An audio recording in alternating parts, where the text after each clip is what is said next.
대가리에 뭐가 들었냐? 너 같은 건 사회생활 하면 안 된다. 경계선 지능 아니냐? 와 같은 말을 반복하면서 다른 팀원들이 모두 듣는 앞에서 저를 비난하고 모욕하는 일이 반복되었습니다.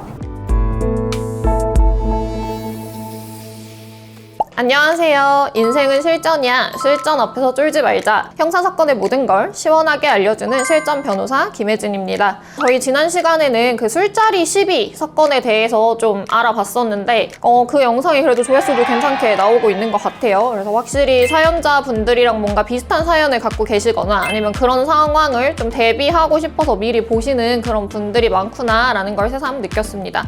그래서 이번에는 또 얼마나 많은 여러분에게 사이다 같은 솔루션을 드릴 수 있을지 피디님께 한번 사연 들어보도록 하겠습니다. 안녕하세요 변호사님. 저는 중소기업에 입사한 지 1년 된 신입사원 A라고 합니다. 저는 제 직속 사수인 B 대리로부터 지난 6개월간 지속적인 괴롭힘을 당했습니다. 처음에는 그냥 업무를 배우는 과정이라고 생각했지만 점점 그 정도가 심해져 정신적 고통이 극심한 상황입니다. 특히 가장 힘든 점은 다른 회사 사람들이 보는 앞에서도 행해지는 폭언입니다. B 대리는 제가 업무 중 실수를 할 때마다 대가리에 뭐가 들었냐? 너 같은 건 사회생활 하면 안 된다. 경계선 지능 아니냐? 와 같은 말을 반복하면서 다른 팀원들이 모두 듣는 앞에서 저를 비난하고 모욕하는 일이 반복되었습니다. 또한 저에게만 불필요하게 높은 강도의 업무를 부여하고 마감 기한을 거의 불가능한 수준으로 설정해 신입사원들 중 유일하게 야근과 주말 출근을 할 수밖에 없었습니다. 그 외에도 업무와 전혀 관련 없는 개인적 심부름, 점심시간에 담배 심부름, 개인적인 수령과 같은 일을 상습적으로 시켰고 제가 바로 대답하지 않으면 왜? 하기 싫어? 부끄러워? 라고 비아냥거리기에 저는 싫음조차 내지 못하고 개인 심부름을 해왔습니다. 더 힘든 건 여기서 끝이 아니었다는 점입니다. 사연을 보내게 된 결정적인 사건은 지난달 발생했습니다. 회식 자리에서 술에 취한 B 대리가 제게 넌 좀 맞아야 정신 차릴 것 같아서 내가 빌리는 거다 라는 말을 하며 제 어깨를 주먹으로 세게 때리고 어깨 좁아서 래퍼 체크 중요한 거 알지? 금방 건지고 다른 데 가면 패급이라고 소문낼 거다 라고까지 말하며 이지게 생각하는 저를 더 저절시켰습니다. 당장 회사 인사팀에 말하는 건 오히려 제가 사회생활을 잘 하지 못하는 신입사원으로 몰릴 것 같더라고요. 차라리 가능한 법적 조치를 모두 취하는 게 나을 것 같은데 이럴 땐 어떤 방법이 있을까요? 그러니까 요즘 세상에도 저런 선배가 있냐 이렇게 생각이 드실 수 있는데 생각보다 노동사건 저희가 하다 보면은 아직까지도 저런 식으로 무슨 뭐 도제식 가르침을 하겠다 막 이런 말도 안 되는 얘기를 하면서 저런 식으로 좀 심하게 하시는 분들이 있는 것 같아요. 근데 이분 같은 경우에는 지금 그거보다도 좀 더 심하게 실제로 폭행이나 모욕 같은 형사처벌까지 가능한 그런 부분들이 들어가 있는 것 같아서 제가 이제 전반적으로 어떤 방법이 있는지 어떻게 대응을 하시는 게 가장 현실적으로 좋은 방법인지 이런 것들을 차근차근 저희가 좀 짚어보면 좋을 것 같습니다.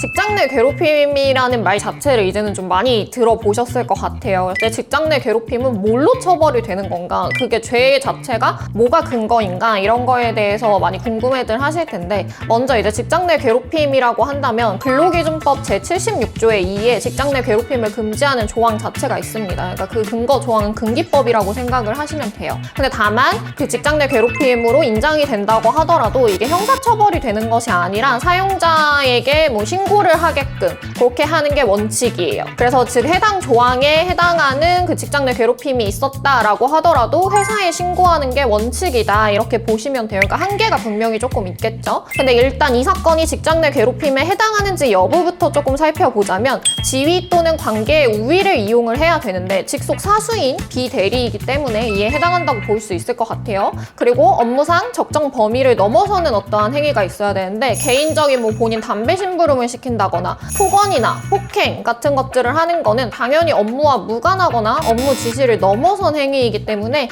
이로 인해서 사연자에게 지금 정신적 스트레스와 심지어 폭행으로 인한 신체적 피해 같은 것들이 유발이 됐으므로 당연히 이거는 정상적인 근무가 어렵게 되는 상황에 해당한다고 볼 수 있습니다. 금기법에서 말하는 직장 내 괴롭힘에 너무나 해당을 하게 되는 거죠. 근데 문제는 지금 사연자분께서 조금 걱정을 하고 계시듯이 회사가 중소기업이라고 하셨고 지금 질문에서도 뭐 본인이 회사에 징계 요청을 해봤자 오히려 본인이 소위 말하는 패급 신인이 될 수 있을 거라고 조금 우려를 하고 계신 것 같아요. 그래서 실제 저희 의뢰인 분들도 보다 보면은 그런 작은 기업에서는 이거를 인사팀이나 이런 곳에 신고나 뭐 이거 진정 요청 같은 거를 해봤자 회사 내에서 좀 무마가 된다거나 네가 좀 뭐 참아라 아니면은 네가 그냥 부서를 옮겨라 이런 식으로 처리가 되는 경우가 많은 것 같습니다. 제가 팁을 하나 드리자면 그냥 노동청 진정 감정을 먼저 넣으시는 것도 방법이에요. 노동청 조사가 시작이 되어도 사실은 그 회사가 고용하는 노무사를 통해 가지고 조사가 되는 경우가 많기는 한데요. 그래도 이제 노무사님들은 전문가시기 때문에 이게 실제로 직장 내 괴롭힘이 있었는지 여부를 좀 판단을 잘 해주실 수 있고, 저희가 추가적으로 살펴봐야 될 거는 형사 고소가 가능한지 여부인 것 같아요. 지금 이 사연의 경우에는 다른 팀원들 앞에서, 그쵸? 그리고 모욕적인 언사를 굉장히 다수 했어요. 뭐 경계선 지능이냐 막 이런 것들, 소위 말해서 너 머리 나쁘다라는 얘기잖아요. 이런 것들을 다른 팀원들 앞에서 했기 때문에 당연히 공연성이 성립이 되고 모욕죄 성립된다고 볼 수 있을 것 같습니다.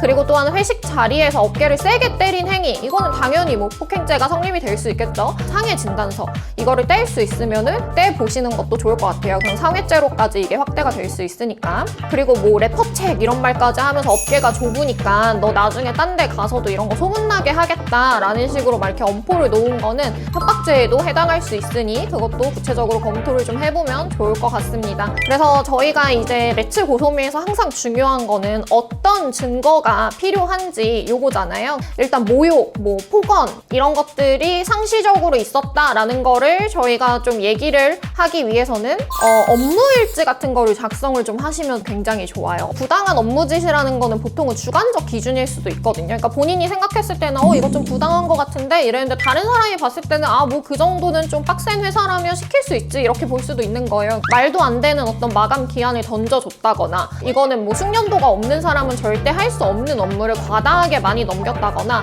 하는 중요한 증거가 될 수 있기 때문에 이 사수가 나한테 어떠한 업무 지시를 했는지 이런 것들을 구체적으로 작성을 하는 그런 업무 일지를 작성해 주시는 것도 좋을 것 같습니다. 다른 방법을 생각을 해보자면 뭐 지금 팀원들 앞에서 그런 폭언 이런 것들이 이루어졌다고 하니까 같은 팀원들하고도 메신저 하신 내용 같은 게 있을 거 아니에요. 그래서 뭐 혼났을 때 다른 팀원이 뭐 누구누구 씨 괜찮아요? 뭐 너무 신경 쓰지 마세요. 뭐 이렇게 위로를 해주는 내용이라든지, 아니면은 본인이 뭐 다른 팀원들한테 제가 이거는 정말 잘못한 건가요? 뭐 이런 거를 물어보는 내용이 있었을 수도 있잖아요. 그 순간순간에. 그러니까 메신저 내용 같은 경우에는 날짜, 시간 이런 것들이 다 나올 거기 때문에, 그래서 같은 팀원들과의 어떤 메신저 내용, 마찬가지로 비대리가 부당한 업무 지시를 한 메신저 내용, 그리고 뭐 개인 심부름을 시킨 메신저 내용, 뭐 담배 사와라 뭐 이런 것들이 남아 있을 수 있으니 이런 것들도 굉장히 중요하고, 그리고 또 직장 내 괴롭힘 증거를 남기기 위해서는 제가 많이 조언드리는 것 중에 하나는 필요하다면은 녹음기를 틈틈이 켜시는 것도 굉장히 중요하다 이렇게 말씀드릴 수 있을 것 같습니다. 왜냐면 업무 시간 내에 이제 계속해서 반복적으로 괴롭힘을 당하시는 분들이 계세요. 필요할 때마다 부른다거나 이럴 때마다 녹음기를 켜둔 채로 이제 가시는 것도 굉장히 좋은 방법입니다. 그래서 실제로 그런 녹음 파일 같은 것들이 중요한 증거로 사용이 되곤 합니다. 그리고 뭐 아까 그 상황 중에 폭행 이런 것들은 그 가게 내에 CCTV 영상이나 이런 거 확보를 해두시면 좋고, 그 회식 내에 있었던 내부인의 목격담 이런 것들을 사실 확인서로 남겨주시면 굉장히 좋겠죠. 근데 이게 현실적으로 또 조금 힘든 부분이 있는 게 같은 팀원들이 증언을 조금 안 해줄 수 있어요. 왜냐면 비대리라는 사람이 일반 팀원보다는 상사이기 때문에 상사를 고발하는 거에 대해서 좀 협조가 안 될 수 있어요. 그렇기 때문에 아까 말씀드린 좀 더 객관적인 증거들, CCTV 영상이라든지 아니면 녹음 파일이라든지 이런 객관적인 증거들이 조금 더 잘 인정이 될 수 있고 더 필요할 수 있다. 그래서 더욱더 객관적 증거가 필요한 사건이다. 직장 내 괴롭힘이 특히나 그렇게 볼 수 있을 것 같습니다. 아무래도 직장 내 괴롭힘 사건에서 변호사의 필요성이라고 한다면 뭐 노동청 진정을 하시는 경우에는 어느 정도 근로감독관님을 믿고 일단은 진행해 보시는 것도 방법이기는 하고요. 근데 다만 지금 이 사건 같은 경우에는 뭐 폭언, 폭행, 그러니까 모욕과 협박에 해당하는 행위들까지 있었기 때문에 마찬가지로 이럴 때에는 뭐 증거를 가지고 변호사의 도움을 받아서 고소를 하시는 것이 조금 더 원활하게 사건이 진행될 수 있다 이렇게 말씀드릴 수 있고, 그리고 아까 잠깐 말씀드렸지만 이게 직장 내 괴롭힘 같은 경우에는 직장 분들이 협조를 안 해주시는 경우가 좀 많아요. 그러니까 같이 거기에 좀 휩쓸려가지고 그 사수랑 척을 지고 싶지 않으니까 회사 내에서. 그래서 이렇게 협조를 안 해주는 경우에는 굉장히 좀 외로운 싸움이 될 수 있거든요. 그렇기 때문에 그 과정에서 그래서 전문가의 도움을 받는 것도 중요하실 수 있다 이렇게 말씀드릴 수 있을 것 같습니다.